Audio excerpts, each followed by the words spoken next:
Alors, ce matin, j'aimerais qu'on se penche sur des faux évangiles. Depuis le 1er siècle et l'annonce de l'évangile, c'est-à-dire de la bonne nouvelle, l'évangile, euangelion en grec, ça veut dire bonne nouvelle. Voilà, j'ai une bonne nouvelle à vous annoncer. Et donc, il y a cette bonne nouvelle de Jésus-Christ. Depuis le commencement, il y a eu des nouveaux évangiles, des autres évangiles, des altérations de l'évangile. Soit il s'agissait d'importantes modifications doctrinales, le fondement, ou c'était une dilution du message. Le diable a toujours essayé de corrompre l'évangile, le saint message, la bonne doctrine. Par exemple, au IIe siècle, alors que le christianisme se propage dans l'Empire romain, il y a un certain Marcion de Sinope qui enseigne que le Dieu de l'Ancien Testament n'est pas le même que le Dieu du Nouveau Testament. Donc il commence à faire un tri en disant non, on refuse ces livres, on ne veut pas les prendre dans le canon, il faut se contenter que de ces livres-là. Et c'est un faux évangile, ça. La parole de Dieu, elle est complète, on la prend dans sa totalité. Et donc très tôt dans l'histoire, l'Église a dû faire face à des versions alternatives du message de l'Évangile. Et c'est ce que Paul va dénoncer dans l'Épître aux Galates. Alors on va prendre un premier passage dans Galates 1, et on va lire les versets 6 à 9. Il dit « Je m'étonne que vous vous détourniez si promptement de celui qui vous a appelé par la grâce de Christ pour passer à un autre évangile. Non pas qu'il y ait un autre évangile, mais il y a des gens qui vous troublent et qui veulent altérer l'évangile de Christ. Mais si nous-mêmes, si un ange du ciel annonçait un évangile s'écartant de celui que nous vous avons prêché, qu'il soit anathème. Nous l'avons dit précédemment, et je le répète à cette heure, si quelqu'un vous annonce un évangile s'écartant de celui que vous avez reçu, qu'il soit anathème. » On va s'incliner courtement dans la prière. Seigneur, merci de bien vouloir bénir encore ces moments ensemble, Seigneur, et que tu veuilles faire grâce. Nous avons besoin de toi, que tu bénisses ta parole, qu'elle nourrisse nos cœurs, nos âmes, et que tu nous aides à marcher avec toi, Seigneur, et à apprendre de toi. Seigneur, nous levons les yeux vers l'Éternel, d'où nous viendra le secours. Au nom de Jésus-Christ. Amen. Donc, si quelqu'un annonce un évangile s'écartant de celui que vous avez reçu, qu'il soit anathème. Anathème signifie voué à la malédiction, c'est séparé de Dieu, sous le jugement de Dieu. Voilà, on le rejette. Et donc, le message de l'évangile ne peut pas être altéré. On ne peut pas le dégrader, le détériorer, le dénaturer, l'abîmer. Non, personne ne doit changer le message de l'Évangile. Paul dit que même si un ange venait vous annoncer un autre évangile, eh bien, il ne faut pas l'écouter. Un ange. Alors c'est troublant, parce qu'effectivement, il y a des fondateurs de religions, de sectes, même chrétiennes, qui ont dit un ange est venu me parler. Il m'a donné une nouvelle révélation. Donc il faut me suivre maintenant. Ben non, en fait c'est le diable qui s'est déguisé en ange de lumière. Il n'y a pas de nouvelle révélation. Paul dit qu'il soit anathème, rejeté. Pas d'autre évangile, pas d'autre bonne nouvelle que celle annoncée dans la Bible. Et ce matin, on va voir des faux évangiles. On ne va pas voir tous les faux évangiles d'une manière exhaustive, mais plutôt quelques-uns que l'on peut tirer un peu du livre aux Galates. Et en dénonçant les faux évangiles, eh bien, on peut comprendre aussi quel est le vrai évangile, l'unique évangile. Le premier faux évangile, c'est l'évangile qui repose sur la justification par les œuvres. Donc c'est celui principal qui est dénoncé dans cette épître aux Galates. Et c'est un faux évangile qui s'est répandu massivement dans le monde. Dans le christianisme, ce faux évangile, il est là, malheureusement. Et c'est ce que Paul dénonce. Galates 3, versets 1 et 2. Il dit « Ô Galates, dépourvus de sens, qui vous a fasciné, vous aux yeux de qui Jésus-Christ a été peint comme crucifié? Voici seulement ce que je veux apprendre de vous. Est-ce par les œuvres de la loi que vous avez reçu l'Esprit ou par la prédication de la foi ?» Et donc ce faux évangile ne repose pas sur la prédication de la foi, mais sur les œuvres de la loi. Donc les Galates avaient commencé à écouter des faux docteurs qui étaient venus leur dire qu'il fallait absolument être circoncis s'ils voulaient être sauvés. La foi en Jésus-Christ, très bien, le Messie, etc., très bien, mais maintenant il faut se faire circoncire. C'est obligatoire. Ça, c'est un faux évangile. Ils voulaient les ramener sous une ancienne pratique, donc pratique de l'Ancien Testament. Et donc Paul s'oppose à cela, et il appelle cela, c'est une œuvre de la loi, finalement. Si un évangile met sur vos épaules des lois, des règles, des commandements, des sacrements, quels qu'ils soient pour être sauvé, c'est un faux évangile. Par exemple, si on vous dit respectez les 10 commandements et vous serez sauvés, c'est un faux évangile. Non. C'est ce que le jeune homme riche faisait. Le jeune homme riche respectait toute la loi. Et il lui manquait quelque chose. C'était finalement la connaissance de Jésus et le fait de mettre Jésus en premier. Jésus le Sauveur. Il n'était pas en premier dans sa vie. Si on nous dit, ce qui compte, c'est l'amour. Franchement, c'est l'amour qui compte. Si on aime son prochain, voilà, on a tout, on sera sauvé. C'est un faux évangile. Non. L'amour pour son prochain, c'est merveilleux, bien sûr. C'est le premier commandement. Tu aimeras le Seigneur ton Dieu de tout ton cœur et ton prochain comme toi-même. Mais c'est un commandement. Ça ne sauve pas. Ce n'est pas un commandement qui sauve. Mais on peut aller plus loin. Faire un pèlerinage, se faire baptiser, aller à l'église, prendre la scène, partager sa foi, se marier à l'église, etc. Tout ça, ça ne sauve pas. Il n'y a rien de tout ça qui sauve. Parce que Dieu ne sauve pas par le fait de faire des œuvres. Non. Aucun commandement observé ne pourra vous justifier, c'est-à-dire vous rendre juste devant Dieu.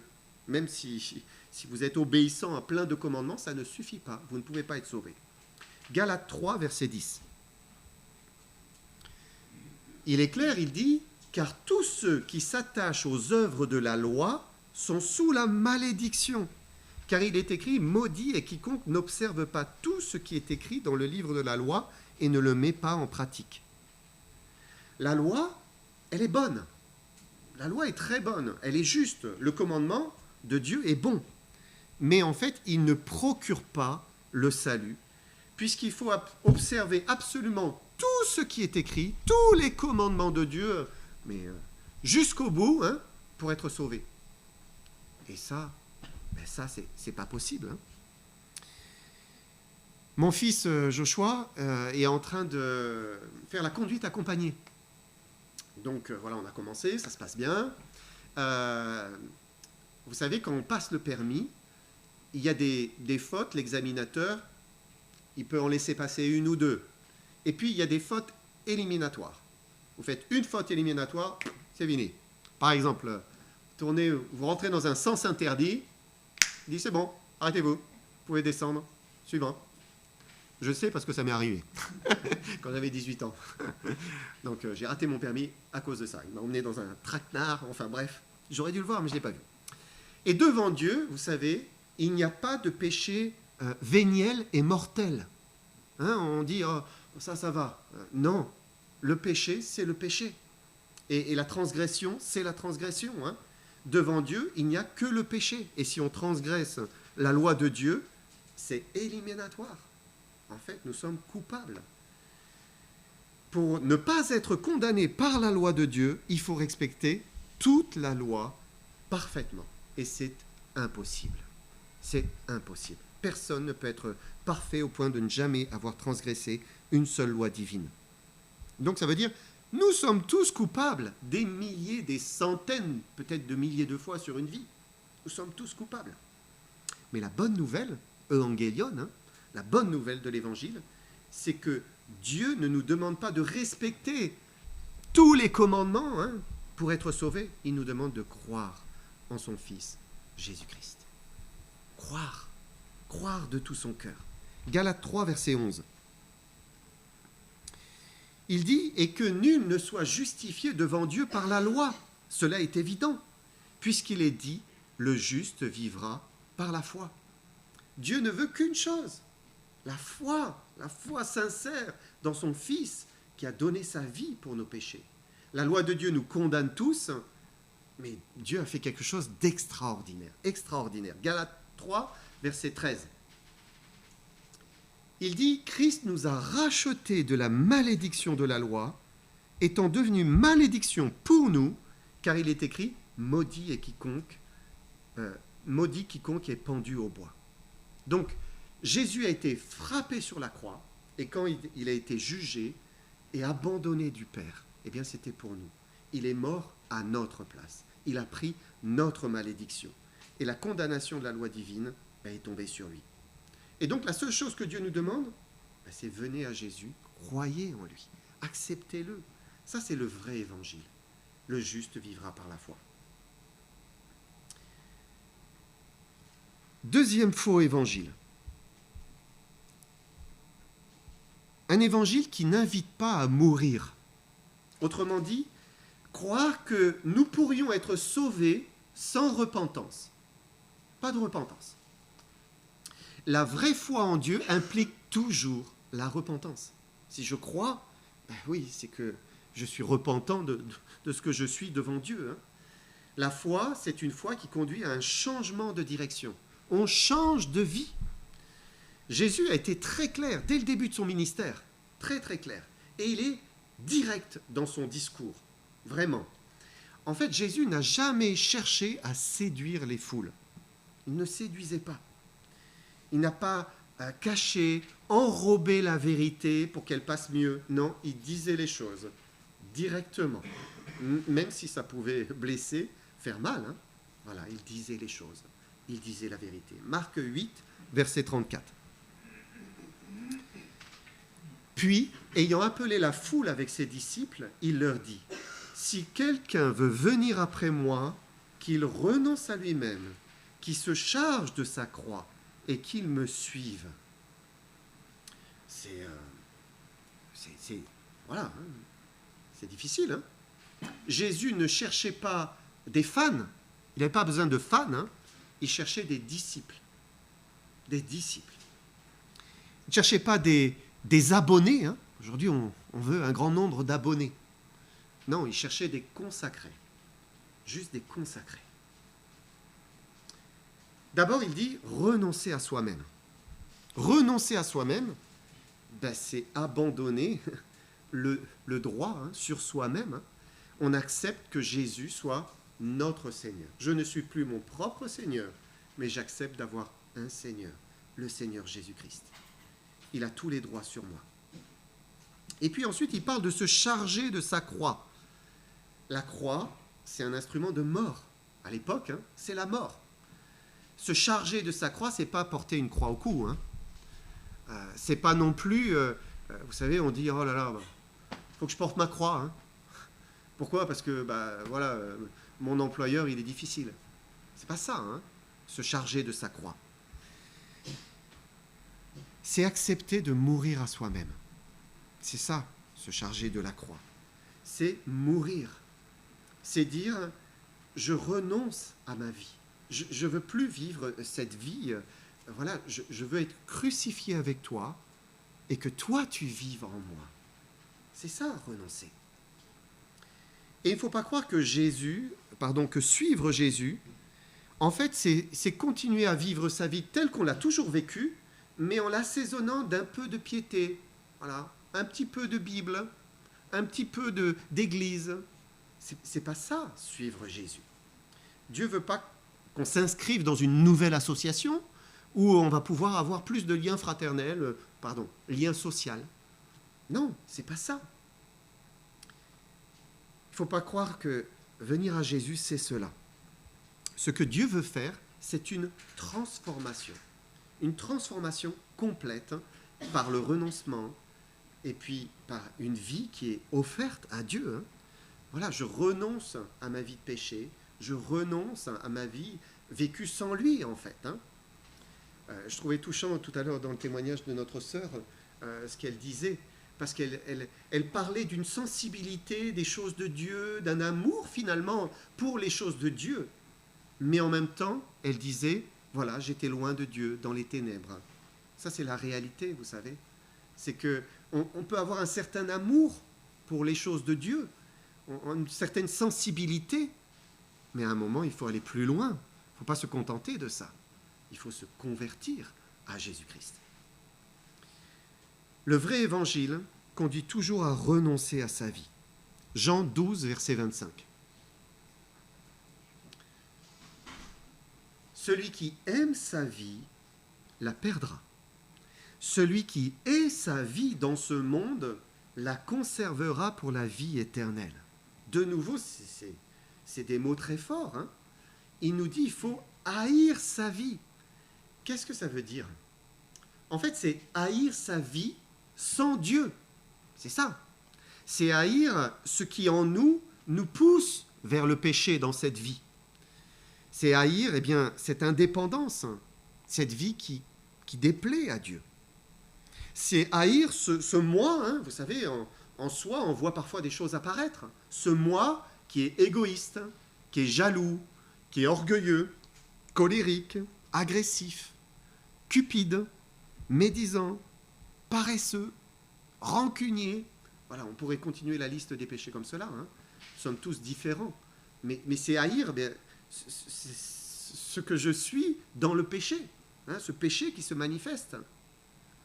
En fait, c'est haïr cette partie de nous qui est attirée vers ces choses-là. Parce qu'il y a une partie de nous qui ne plaît pas à Dieu. Dieu nous aime, mais il n'aime pas le péché en nous. Donc il y a une partie de nous qu'il n'aime pas. Hein. Et c'est cette partie-là qu'il faut haïr, rejeter. Comment? En y renonçant. En y renonçant, en prenant sa croix. Galates 2, verset 20. L'apôtre Paul dit « J'ai été crucifié avec Christ. Si je vis, ce n'est plus moi qui vis. C'est Christ qui vit en moi. Si je vis maintenant dans la chair, je vis dans la foi au Fils de Dieu, qui m'a aimé et qui s'est livré lui-même pour moi. » Et prendre sa croix, eh bien, c'est mourir à soi-même, c'est être crucifié avec Jésus-Christ, comme l'apôtre Paul l'était. Hein. L'évangile qui dit « Venez comme vous êtes, restez comme vous êtes, Dieu vous aime comme vous êtes », ce n'est pas un vrai évangile, ce n'est pas l'évangile authentique. Hein. Non, c'est un faux évangile.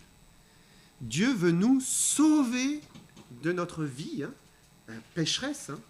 Et ça implique de reconnaître nos péchés, de s'en repentir et de passer par la mort, hein, pour en être délivré. Ce n'est pas la mort réelle, mais c'est une mort où je me consacre à Dieu.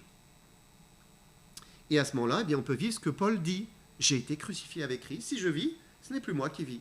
C'est Christ qui vit en moi. Parce que l'esprit de Christ vivait dans l'apôtre Paul. Il l'avait reçu. Et c'est l'esprit de Christ qui vivait en lui. Est-ce que vous vivez cette vie? Est-ce que Jésus vit en vous par son esprit? Ou bien il n'y a pas de changement en vous? Vous continuez à vivre votre vie comme vous l'avez toujours vécu. La Bible appelle la nature pécheresse qui est en nous la chair. Alors ce n'est pas notre chair physique, hein, mais c'est ce que nous sommes dans notre âme sans Dieu, sans Christ. Nous sommes par nature des pécheurs, portés vers le péché. Alors pour certains, le péché est énorme, hein, vous le voyez comme le nez au milieu de la figure, et puis pour d'autres, c'est très tapis, discret, voilà, vous ne pouvez pas le voir, hein, beaucoup moins voyant, mais pourtant il est bien là. On a tous une nature charnelle. Nous naissons avec cette nature charnelle. Et vous savez, il suffit qu'on touche le nerf sensible, la petite chose sensible chez nous, et hop, ça sort. Alors, on est tous différents. Hein. Pour certains, c'est une chose, pour d'autres, c'en est une autre. Hein. Il suffit de regarder comment, au volant, quelqu'un de très calme peut d'un seul coup devenir très énervé. Hein. Voilà, parce qu'on touche une corde sensible là, et hop, ça démarre. C'est le péché qui est en nous. Et la chair, cette nature pécheresse, elle n'est pas réformable. On ne peut pas la changer. Impossible. On ne peut pas l'améliorer. On ne peut pas la dresser, l'obliger. Ce n'est pas possible. Impossible de la changer. Elle est perdue.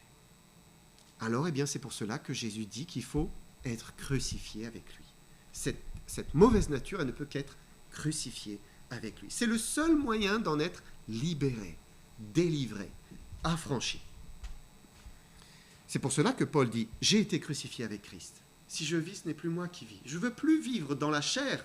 Non, je veux vivre dans l'esprit, dans cette nouvelle nature qu'il m'a donnée. » Paul a appris à renoncer à sa vie. Il a appris à refuser de vivre selon la chair. Il a appris à la laisser en croix. On apprend, quand on est enfant de Dieu, on apprend à laisser cette vieille nature en croix. Je refuse, Seigneur, de la laisser vivre. Je suis mort avec toi. Vis, s'il te plaît, Seigneur. Et l'évangile, c'est donc de croire que Jésus est mort pour nous et qui va nous délivrer de cette chair. Et par la foi en lui, eh bien, le Seigneur nous libère réellement. Et il vit en nous par sa puissance. Ensuite, troisième faux évangile, c'est un évangile qui aime le monde. Et j'aimerais prendre encore un verset dans Galates, Galates 6, verset 14. Paul dit « Pour ce qui me concerne, loin de moi la pensée de me glorifier d'autre chose que de la croix de notre Seigneur Jésus-Christ, par qui le monde est crucifié pour moi, comme je le suis pour le monde. » Alors, logiquement, quand on a cru vraiment en Jésus-Christ, quand on s'est repenti au Seigneur Jésus-Christ en renonçant à sa vie, le monde ne devrait plus avoir autant d'attrait, logiquement. Mais il y a un faux évangile qui prêche que Dieu nous voudrait tous riches et prospères. Voilà, prospères. Le monde est à nous. Dieu vous le donne. Il est à vous. Dieu vous l'offre pour que vous en profitiez avec abondance. Il existe un faux évangile aussi qui dit que ce que vous désirez, Dieu vous le donnera. Il vous suffit de le visualiser. Voilà. Vous visualisez ce que vous voulez que Dieu fasse pour vous et Dieu va le faire. Vous voulez une Porsche rouge? Vous voulez une paire de Louboutins? Et Dieu le fait. Bon, les Louboutins, pour ceux qui ne savent pas, c'est des chaussures de luxe. Donc, voilà. C'est un mensonge. C'est un mensonge, bien sûr. Le vrai évangile conduit à ce que le monde soit crucifié pour nous, comme nous pour le monde. Qu'est-ce que ça veut dire? Que le vrai christianisme, il renonce à courir après ce que le monde recherche. C'est-à-dire la gloire des hommes, le succès, les louanges, la richesse, le plaisir charnel. On vit dans un monde particulièrement, nous, monde occidental, d'abondance. Voilà, on est dans un pays très riche, un monde de consommation. Un monde où on ne sait plus se contenter de ce que l'on a. On n'arrive plus. Voilà, on est entraîné dans une spirale. Il faut plus, il faut mieux, il faut paraître, il faut briller par ses vêtements, par sa voiture, par son standing de vie.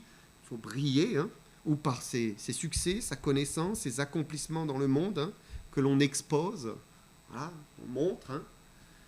Paul a renoncé à tout cela.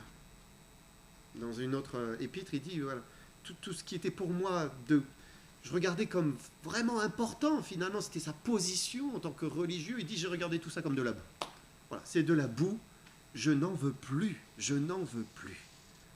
Ce qui compte pour moi, c'est Jésus, mort sur la croix pour mes péchés. Il dit, le monde est crucifié pour moi.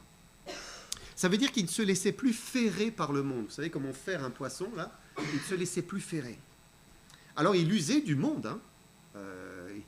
Paul n'a pas fait... il n'était pas comme Jean-Baptiste, en vivant dans le désert, tout seul, en mangeant des sauterelles et avec une peau de bête. Paul vivait dans le monde. Et quand il avait besoin de quelque chose, il usait du monde. Bien sûr, il vivait normalement. Mais il ne laissait pas le monde avoir une emprise sur lui. Et Dieu veut qu'on use du monde, mais comme n'en faisant plus partie. 1 Pierre 2, verset 11. Il dit Bien-aimés, je vous exhorte, comme étrangers et voyageurs sur la terre, à vous abstenir des convoitises charnelles qui font la guerre à l'âme. Pierre nous le rappelle ici, nous sommes des étrangers et des voyageurs sur la terre. Et un voyageur, quand il voyage, il ne s'encombre pas de tout un tas de choses qu'il sait qu'il ne peut pas emporter. Ça ne sert à rien. Et c'est ainsi qu'il faut se voir, simplement comme des voyageurs de passage. Nous sommes de passage.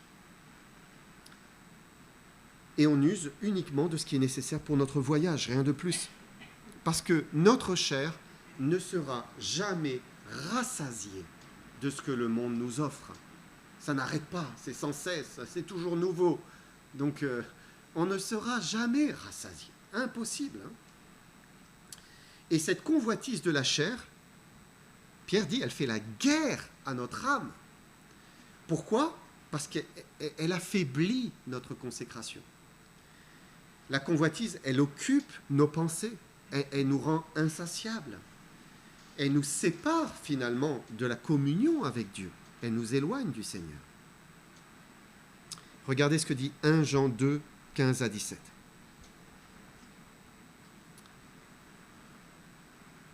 « 1 Jean 2, 15 à 17.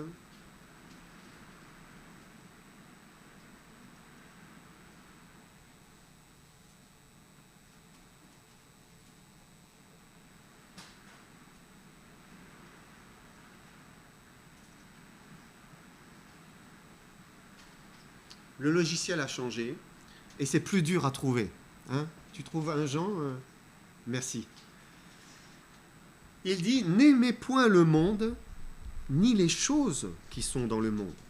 Si quelqu'un aime le monde, l'amour du Père n'est point en lui.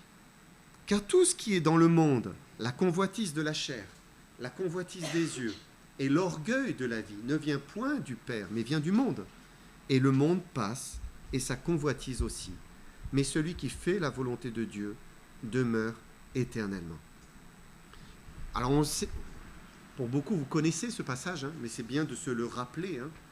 Aimer ce système du monde qui vit sans Dieu, qui se réjouit sans Dieu, qui se satisfait sans Dieu, eh bien c'est se priver de l'amour du Père. C'est se priver de l'amour du Père. Si quelqu'un, verset 15, si quelqu'un aime le monde, l'amour du Père n'est point en lui. Donc, l'amour du monde nous prive de l'amour que Dieu veut déverser dans notre vie. Si on aime le monde, Dieu ne peut plus déverser son amour, parce que cet amour du monde prend trop de place en nous. Alors, eh bien, Dieu ne veut plus déverser comme il pourrait le faire. Dieu est attristé. Vous savez, quand on aime le monde, c'est de nouveau la chair qui reprend le dessus. On ne vit plus dans l'esprit, on vit selon la chair. Alors qu'est-ce que c'est le monde ? C'est intéressant parce que Jean le définit. Il dit d'abord c'est la convoitise de la chair. La convoitise de la chair, c'est la convoitise d'assouvir quelque chose qui touche au corps. Ça va être dans le manger, dans le boire, dans le consommer, dans l'intime. Alors, on ne parle pas des choses qui sont normales et légitimes, mais voilà, on se nourrit tous les jours. Mais ça va être les excès de table, ça va être les choses qu'on ne devrait pas faire, en fait. Ça, c'est la convoitise de la chair. Ensuite, il parle de la convoitise des yeux. Convoitise des yeux, voilà, c'est ce qu'on regarde. Alors, nous, on est servis. Au XXIe siècle, dans le siècle de l'image, de la vidéo, des réseaux sociaux, on est servi là. On en prend plein la vue pour bien nous saisir et finalement nous capter, nous rendre prisonniers. Et puis le monde, c'est aussi l'orgueil de la vie. Parce que le monde nous tente, voilà, un peu plus de succès, de gloire, de pouvoir. Et Jean nous dit, on ne peut pas convoiter toutes ces choses et en même temps dire « j'aime Dieu ». C'est pas possible. En fait, on bascule. Soit c'est la chair, soit c'est l'esprit. Donc si je suis trop attaché aux choses du monde, oh là, stop, je suis en train de glisser là. Je ne suis plus en train de marcher selon l'esprit. Juste du monde, mais j'en deviens pas esclave. Non, c'est pas possible. Et c'est la raison pour laquelle Paul disait, le monde, il est crucifié pour moi. Voilà, il est crucifié. Il était comme mort pour lui.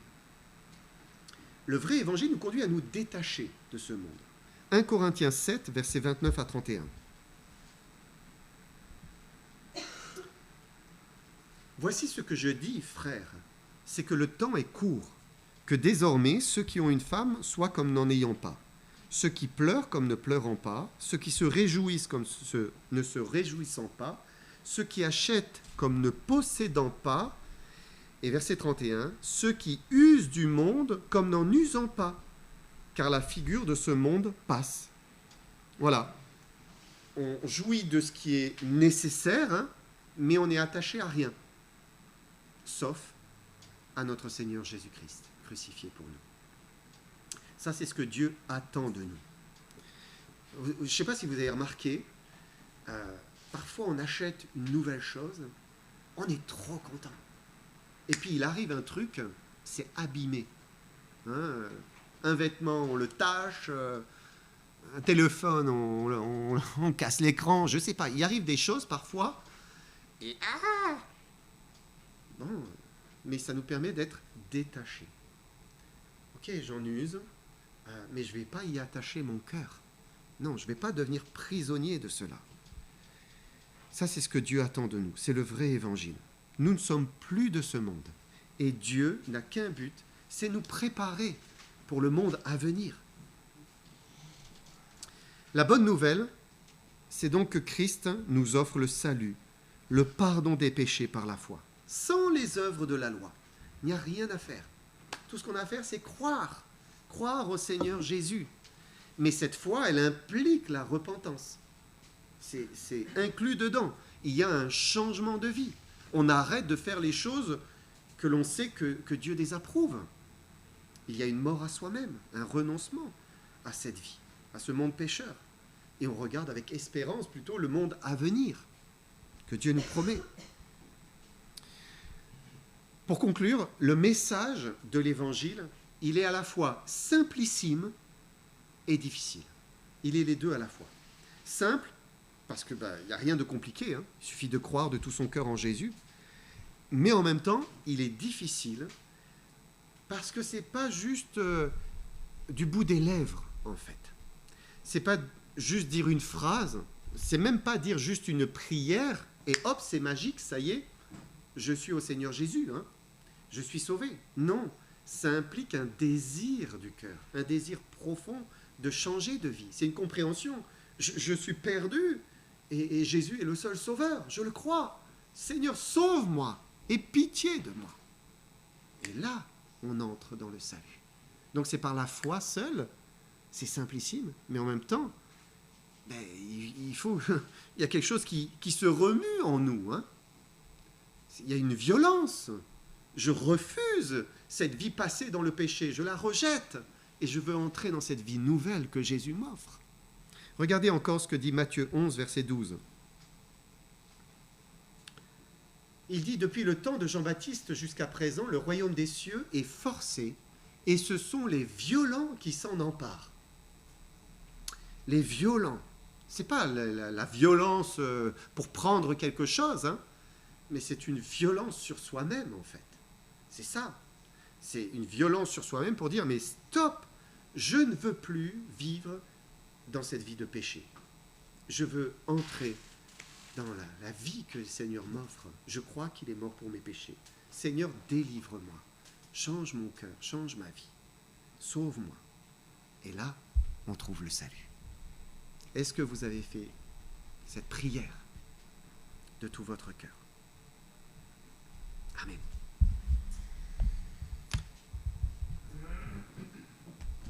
Je vais laisser